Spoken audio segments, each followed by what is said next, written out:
자, 우리가 이제 공공선택 이론을 보고 있잖아요. 공공선택 이론. 투표 제도와 투표의 역설. 투표 제도. 투표 많이 하잖아요. 투표 많이 하죠. 투표. 만장일치. 만장일치. 만장일치에 의해서 결정하면 아무 문제가 없죠. 이렇게 이론적으로 설명하면 파레토 효율성이 달성되는 거죠. 경제학적으로 보면 만장일치는 누구도 불만이 없잖아요. 누구도 불만이 없다는 얘기지. 만장일치는. 근데 만장일치가 쉽지가 않죠. 이해관계가 얽혀 있는 데에서는 만장일치가 쉽지가 않죠. 근데 만장일치 뭐 여러분 다 아는 건데. 근데 만장일치는 한번 개념을 볼까요? 의안의 채택 내지 통과를 위해서 투표자 전원의 동의를 받았다 이런 거죠.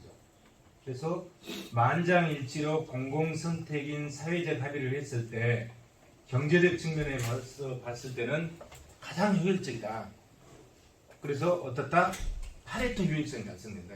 만장일치는 가장 효율적이고 그 결과 파레토 효율성이 달성된다. 그래서 어떻게 됩니까? 다 만족했기 때문에 소수에 대한 핍박이 없는 거죠. 다 만족해서 만장일치 이런 특성이 있다. 그에 비해서 만장일치의 단점은 모든 사람이 다 똑같이 합의를 하려면 굉장히 많은 시간과 비용이 들어가는 거죠. 그죠? 상대방을 설득해서 동의를 하려면 많은 시간이 들어간다. 시간이 곧 뭡니까? 시간이 곧 돈이잖아요. 그래서 많은 시간과 비용이 들어가는 그런 단점이 있다. 이런 얘기예요. 그러면은 많은 시간과 비용이 들어가는데 만장일치를 하고 싶은데 그럼 어떻게 할 것이냐 그 대안이 있어야 될 거 아니에요. 그 대안으로 나온 것이 뭐죠? 차선의 방안. 빅셀이 여러 표결 방식 중 절대적인 만장일치제가 최선이다. 그렇게 만장일치도 100% 동의를 하면 절대적 만장일치. 100% 동의를 안 하고 100%에 가깝게 동의를 한 거는 상대적 만장일치. 또 이렇게 구분내어서 만장이면 100%란 얘기 아닌가요? 내가 봤을 때 그런 의미인데 그거를 만장일치도 절대적 만장일치, 상대적 만장일치 이렇게 구분을 해놨습니다. 그래서 100%는 절대적 만장일치, 100%에 가깝다. 그 뭐죠? 90% 받는다. 예를 들어서 비율로 하면 비율로 하면 5분의 4 아니면 3분의 2 이런 식으로 하잖아요. 이런 식의 그런 거를 상대적 만장일치라 이렇게 표현하더라고. 3분의 2 찬성제, 6분의 2 찬성제 이런 것들. 그래서 여기 차선의 방법도 우리가 살펴봤습니다. 자, 빅셀. 이런 건 넘어가죠. 넘어가고 다수결제. 만장일치에 의하면 좋은데 그렇게 할 수가 없기 때문에 다수결제를 채택한다. 다수결제. 한 표라도 많이 과반 다수결이죠. 과반 다수결제를 채택해서 한 표라도 많이 얻은 쪽에서 승리하는 방향으로 그렇게 채택합니다. 이거를 다수결제라고 해서 집합적 의사결정에 참여하는 투표자들이 2분의 1 이상 찬성하는 선택 대상을 채택했다. 다수결죠. 보행과 블랙의 모형. 다수결에 의한 공공재 공급 규모 및 그 결정 과정을 설명하고 있다. 투표의 모순과 그 해결 방안도 설명하고 있다. 보행과 블랙 모형 이따 볼 겁니다. 그래서 보행의 공공재 최적 공급 방안을 살펴보겠습니다. 자, 보행의 가정은 보행 모형을 보죠. 자, 이런 가정 하에서 이 이론을 전개하겠다 이런 얘기죠. 첫째, 공공재의 한계 비용은 일정하다. 두 번째, 공공재의 한계 비용은 N명의 소비자가 동등하게 부담한다. 한계 비용이 MC면 그 숫자 N으로 나눴다. N분의 1로 부담한다. 이런 얘기잖아요. 똑같이. 세 번째, 공공재에 대한 소비자들의 선호는 정규분포를 이룬다. 그런 얘기죠. 정규분포를 이룬다. 시그마 MRS의 한계 대체율을 다 더한 거를 그 참여자하는 숫자로 나눈 그 평균, 그 정규 분포를 이룬다 이런 얘기죠. 그러면 공공재 규모 결정은 한계 비용과 한계 편익이 일치하는 데서 최적의 결정이 된다 이런 얘기죠. 한계 비용과 한계 편익이 일치한다. 그럼 한계 비용은 공공재 한 단위 공급에 따른 한계 비용 왼쪽 MC와 공급된 공공재를 소비자들이 공동 소비로 얻게 되는 편익의 합계 다 합쳐놨잖아요. MRSI 한계 대체율이죠. I는 1부터 n까지겠죠. 1부터 n까지.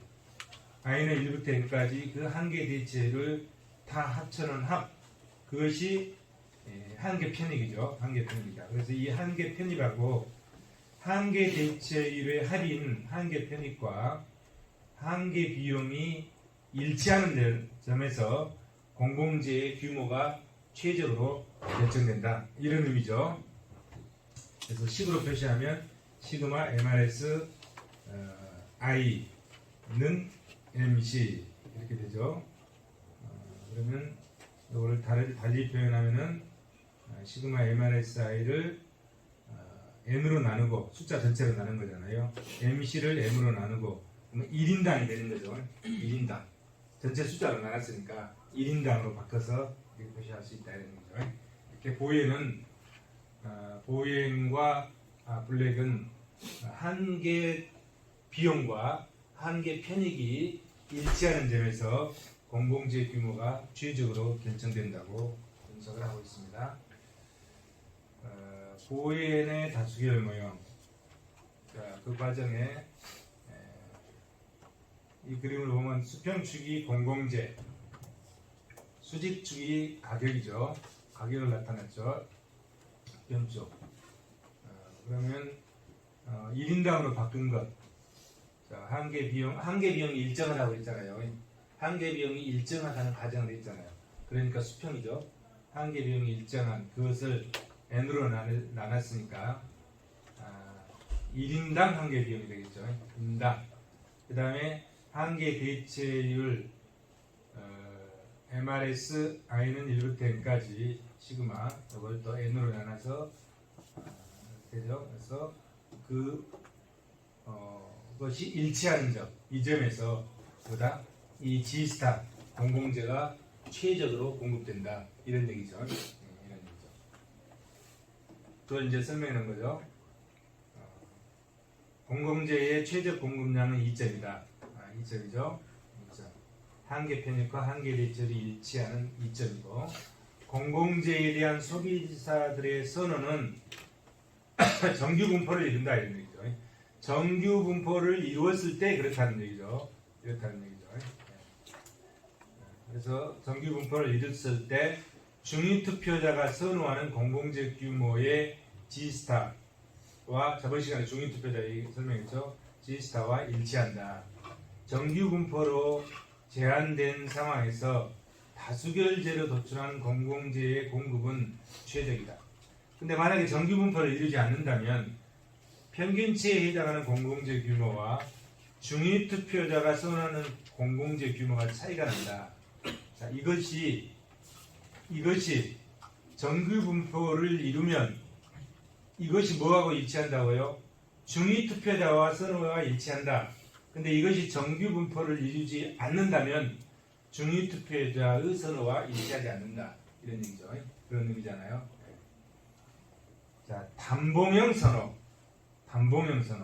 단봉이라는 것은 봉오리가 하나라는 거예요. V1을 볼까요? 이렇게 올라가면 봉오리 하나밖에 없잖아요. V1 봉오리 하나. 또 V2도 이렇게 올라가면 봉오리 하나죠. 다 봉오리가 하나밖에 없어. 이런 거를 단봉형이라고 해요. 블랙은 다수결제를 적용할 경우 중위 투표자의 선호가 일치한다. 사회적 선택은 이렇게 공공재의 선택은 가능한 상황을 일반화했다. 공공재 선택이 가능한 상황을 일반화했다. 단봉재일 때 이게 다 단봉재잖아요. 이렇게 단봉재일 때 어디에서 공공재를 선택하냐면은 한 중간 정도 중위 투표자들이 선호하는 그 수준에서 공공재가 최적으로 선택되더라 이런 얘기죠. 네? 단봉형일 때. 근데 만약에 이게 단봉형이 아니고 봉오리가 두 개가 나온다. 그러면 이게 성립이 안 되는 거예요. 단봉형일 때는 중위 투표자의 선호와 일치하여서 공공재가 최적 규모가 선택되는데 단봉형이 아닌 다봉형일 때는 투표의 역설이 발생해서 이게 일치가 안 되더라 이런 얘기죠. 그게 뒤에서 이제 살펴볼 겁니다. 자, 중위 투표자의 선호. 이거는 이제 참고하시고요. 중위 투표자 원리 이건 한번 읽어보고 갈까요?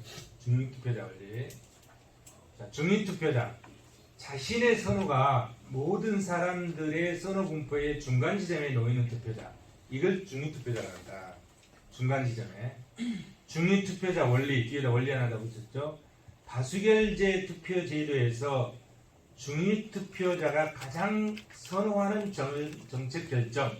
그걸 중위 투표자 원리라고 그러고 균형의 비율성. 일반적으로 중위 투표자에 의한 균형은 비효율적이다. 균형의 비효율성. 중위 투표자의 함축성. 소득이 높을수록 더 많은 공공재를 선호하고 모든 사람들이 투표에 참가한다면 중위 투표자는 중위 소득을 가진 사람이 된다. 그러나 일반적으로 볼 때 중위 투표자의 소득은 평균 소득과 일치하지 않는다.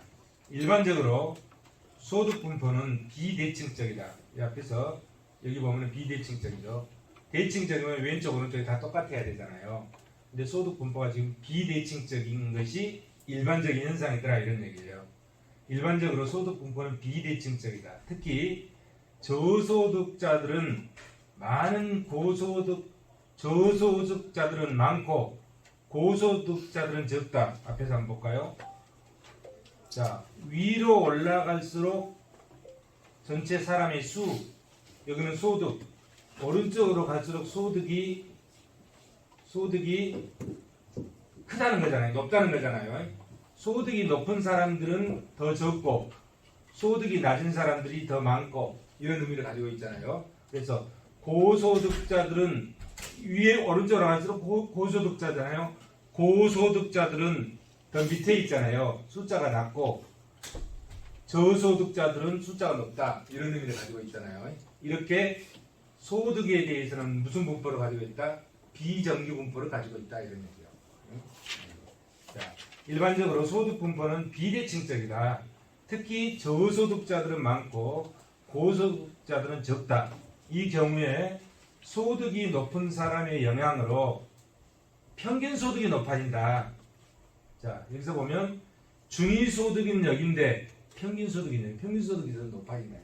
이건 소득이 많은 사람들의 오른쪽으로 가면 고소득자들이잖아요. 고소득자들의 영향으로 평균 소득이 중위소득보다 높아진다 이런 얘기죠. 높아진다. 이 중위소득자는 소득이 낮은 자들 중에서 나온다. 그 결과 중위소득은 평균 소득보다 낮다.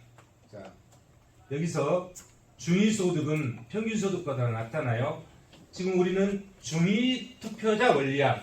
그래서 이 평균 소득을 가진 쪽에서 결정하는 게 아니라 이 중위 소득을 가진 중위 투표자에 의해서 공공재가 최적 선택된다. 이게 무슨 원리다? 중위 투표자 원리다 이런 얘기예요. 이해되시나요? 네. 그걸 설명하고 있는 겁니다. 중위 투표자 원리를. 누구나 같은 세금을 내는 단일 과세가 실시된다고 하자. 이 경우에 소득을 재분배하면 중위 투표자의 소득은 높아지지만 조세 가격은 일정하기 때문에 그 사회에서 공공재 수요량이 반드시 많아진다. 반면에 이 단일 과세가 비례세나 누진세일 경우에는 소득이 많은 사람일수록 더 높은 조세 가격에 직면하기 때문에 소득을 재분배하더라도 그 결과를 일률적으로 말하기 어렵다. 정규분포. 정규분포를 가져야 되는데 단봉형일 때, 다봉형일 때 어떤 게 봅시다. 단봉형일 때. 정규분포이면서 단봉형이다. 단봉형. 다수결제에 의해 사회선택을 이끄는 데 성공한다. 사회선택은 중립투표자의 선호가 일치한다. 다수결제에 의한 사회적 선택이 도출된다. 제한적 상황, 정규분포해야 되고 반봉해야 된다. 이런 경우.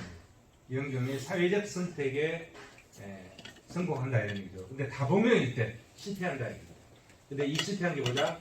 투표의 역설이다.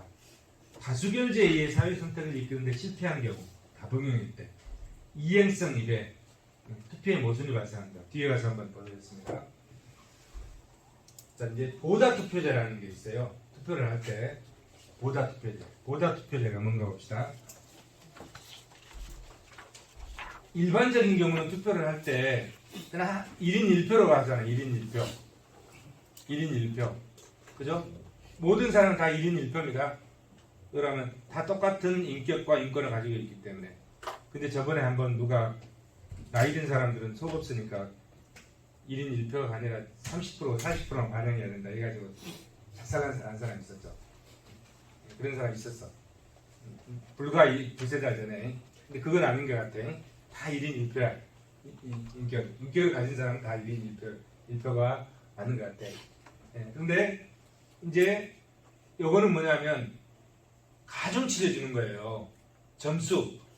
이렇게 중요성에 따라서 가중치를 주는 게 그게 보다 투표됩니다. 자, 봅시다.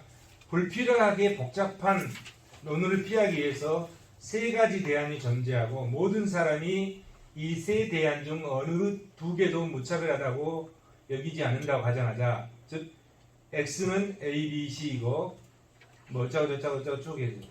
그러면은 쭉 투표를 하게 되면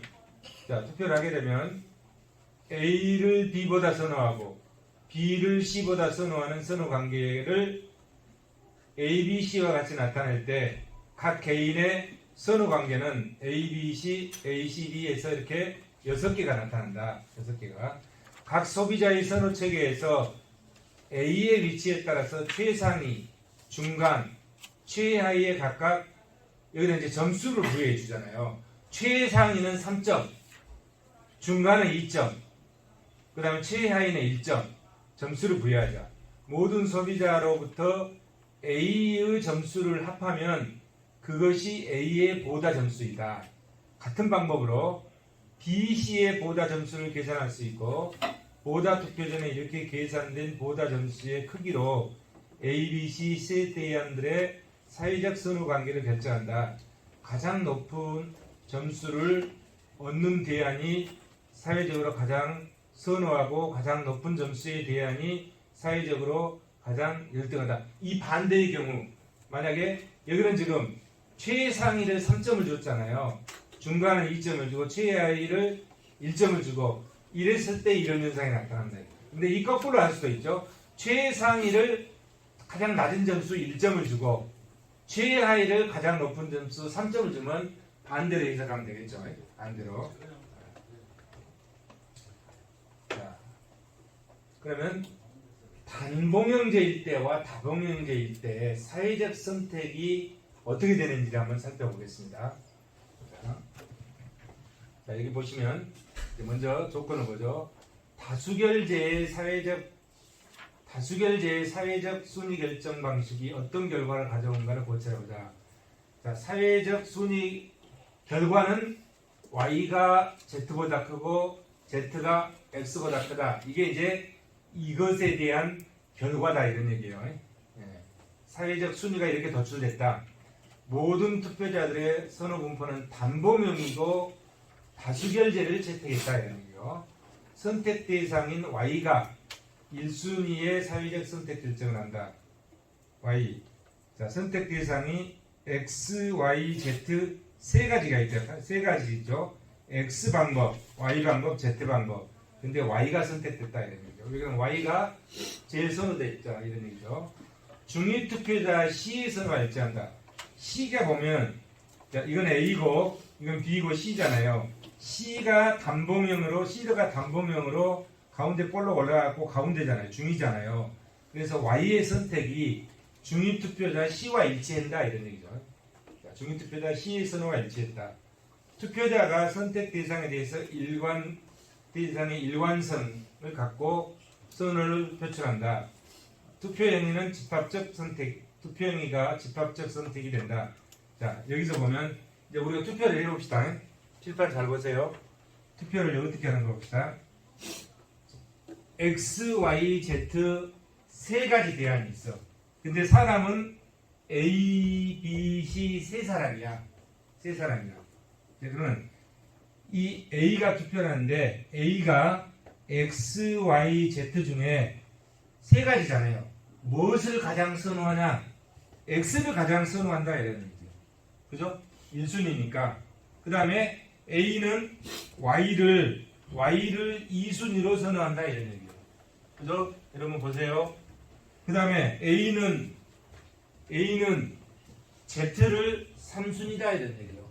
그죠? 그래서 A의 입장에서는 X가 1순위, Y가 2순위, Z가 3순위야. X안을 제일 좋아하고 그 다음 Y안을 좋아하고 이것이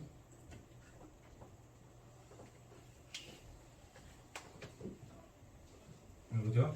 그 다음 Y안을 좋아하고 그 다음 Z안을 좋아한다. 자, 그 다음에 B는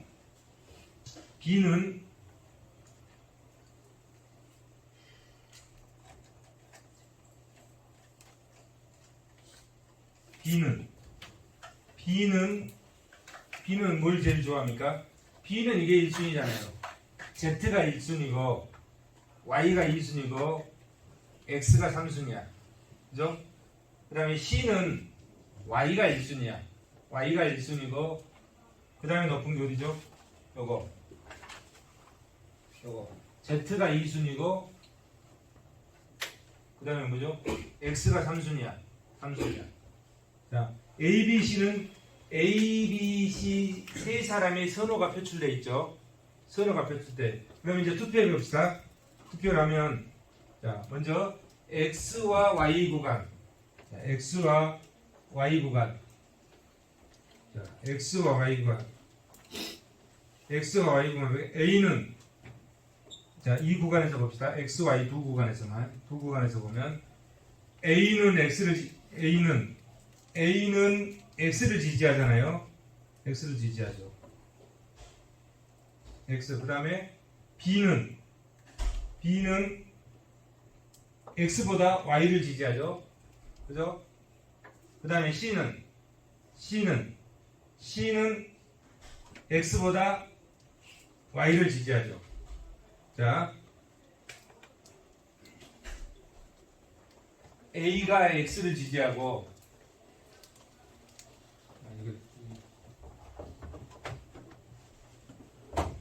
A만 X를 지지하고 B가 Y를 지지하고 C가 Y를 지지하죠. 그러니까 Y는 두 사람이 지지하고 X는 한 사람이 지지하잖아요. 그럼 뭐가 채택되죠? Y가 채택되잖아요. 한 사람만 X를 지지하고 두 사람이 Y를 지지한다. 그죠?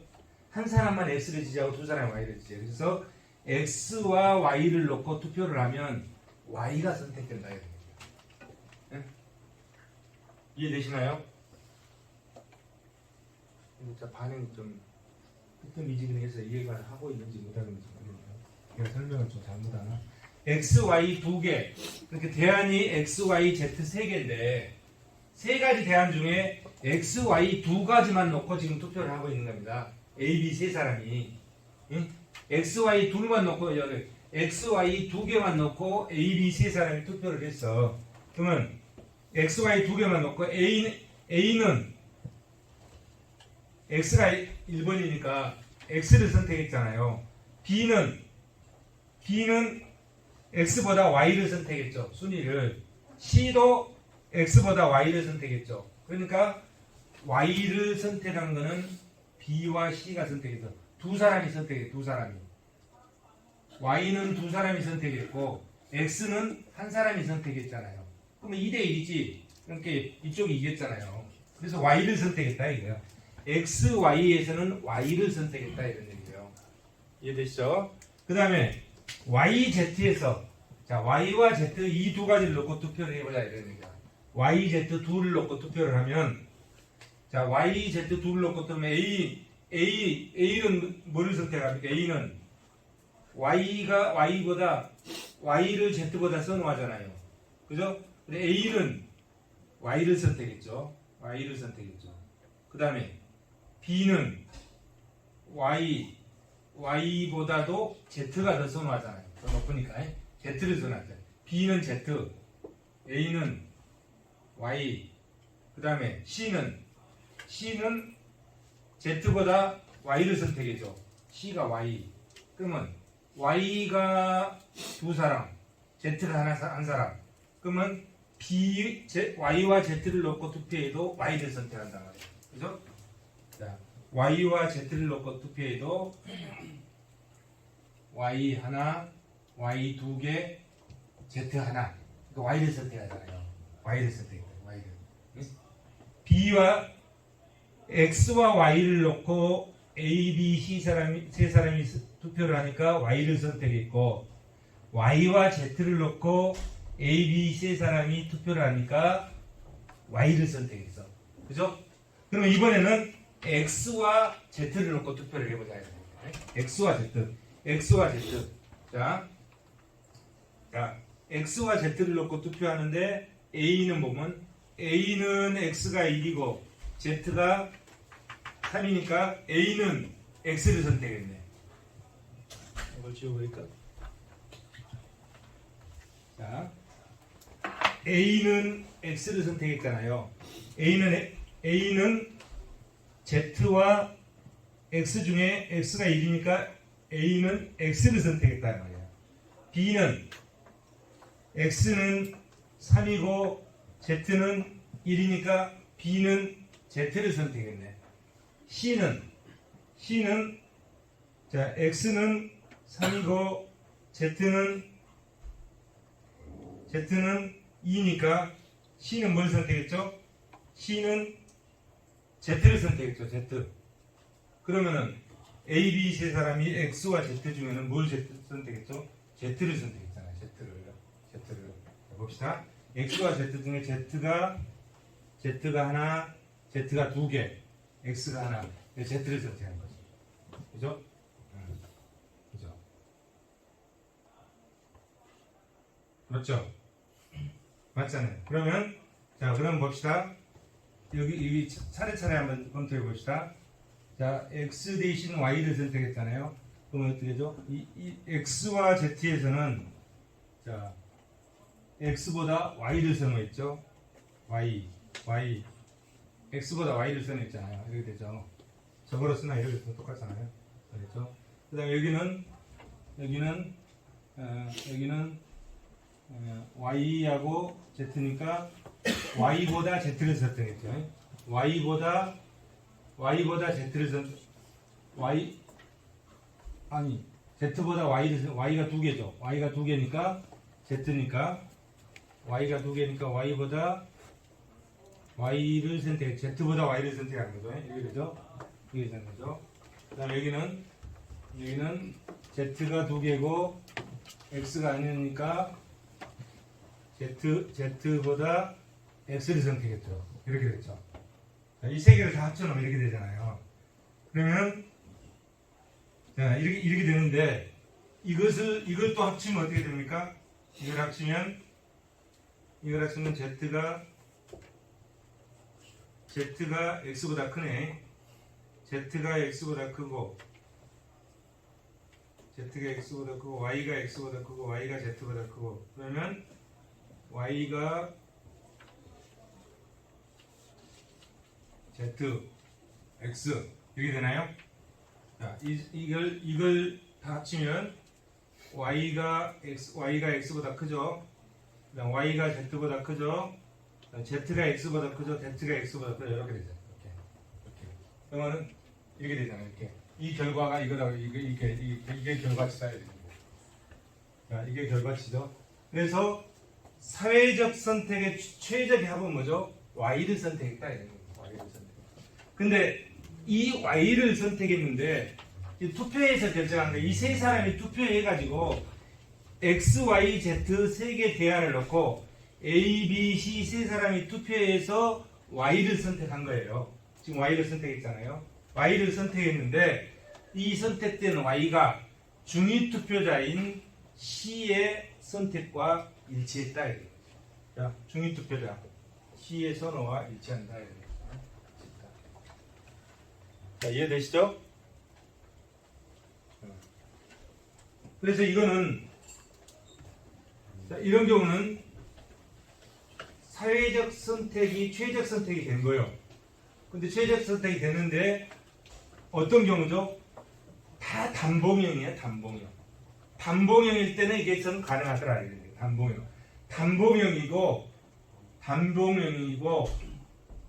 단봉형일 때 이 다수결제가 가능하더라. 그리고 아까 또 뭐 하나 조건이 있었죠? 표준정기분포를 이루었을 때. 근데 이제 이번에는 단봉형이 아니라 다봉형일 때 한번 보도록 하죠. 다봉형일 때.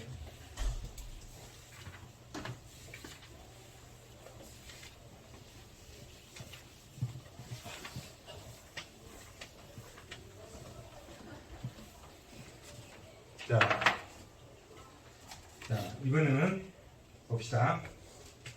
비슷하게 생겼는데 봉우리가 B가 아까는 이렇게 단봉형이었는데 이는 B가 봉우리 이렇게 하나 있고 내려갔다 봉우리가 두 개 있잖아요. 다봉형이 됐어. B가. 자, 세 사람 중에 한 사람이 다봉형이 됐어. 다봉형이 됐죠. A는 봉우리 하나 단봉형, C도 봉우리 하나밖에 없잖아요. 단봉형. 근데 B가 다봉형이야. 이랬을 때 보자. 먼저 X, Y를 놓고 A, B, C 세 사람이 투표를 했어. X, Y를 놓고. 그럼 볼까요? 자, A는 뭘 선택합니까? X, Y를 놓고 보면 X를 선택했죠. A는 X를 선택했다. 그다음 B는 X, Y 중에 이거보다 이건 높죠. B도 X를 선택했다. 그다음에 C는 X는 여기인데 Y는 여기잖아요. C는 그래서 Y를 선택했다. 뭐가 이겠죠?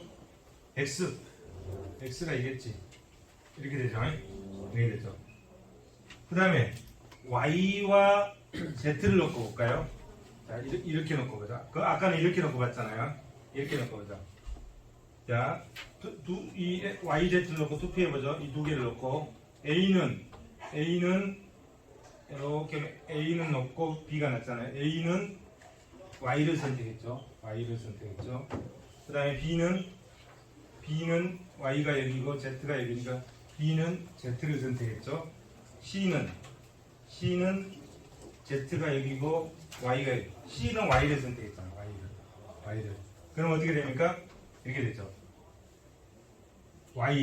Y가 Z보다 크다. 이렇게 되죠. 이번에는 X와 Z를 놓고 보죠. X와 Z를 놓고 보면 자, A는 X가 Z보다 훨씬 높죠. A는 X. 그 다음에 B는 X는 여기고 Z는 여기니까 B는 Z가 더 높잖아요. B는 Z. C에다 써놨네. B는 Z. 그 다음에 C는 X는 3이고 Z는 2니까 C는 Z. 그러니까 어떻게 되죠? Z 두 개, X 하나니까 Z가 X보다 크다. 이렇게 되죠. 그러면 이 세 개를 이제 합쳐볼까요? 이 세 개를 합쳐보면 X가 Y보다 크고 Y가 Z보다 크고 Z가 이게 X죠?